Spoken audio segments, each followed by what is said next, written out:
এবার তো বাড়ি যাওয়ার পালা। অনুষ্ঠান হয়ে গেল, দিদির বাড়িতে আসাও ঘোরাও হয়ে গেল, এবার তো বাড়ি যাবো। তো যাই হোক, কিন্তু মায়াপুরে তোমরা সবাই জানো যে বিখ্যাত হচ্ছে লাল দই। আর কোন দোকানের বিখ্যাত সেটা তো আশা করি সবাই জানো, আর না জানলেও দেখে নাও, আমি ভিডিওতে তোমাদেরকে দেখিয়ে দিচ্ছি।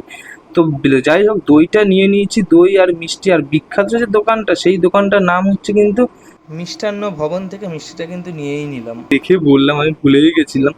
তো দইটা নিয়ে নেওয়ার পর কিন্তু চলে আসছিলাম ঘাটের দিকে, কিন্তু চোখে একটা ভালো জিনিস পড়ে গেল, তালের শ্বাস। এবছর না আর খাওয়া হয়নি তালের শ্বাসটা সেরকম ভাবে। তো আর লোভ সামলাতে না পেরে আমি নিয়ে নিলাম। এখানে কিন্তু কম প্রাইসই ছিল, 10 টাকার 4টে। আমি 20 টাকার, আমি আর আমার বড় মার জন্য 2টো প্যাকেট আমি নিয়ে নিলাম। তো ওটা নিয়ে নেবার পরে যখনই যাচ্ছিলাম নৌকার দিকে, তখন দেখলাম একটা ভালো জিনিস, ঘোল। আর ভেবেছিলাম ঘোলটা কেমন হবে কে জানে, কিন্তু 15 টাকা করে নিয়েছিল, সেই লেভেলের ভাই।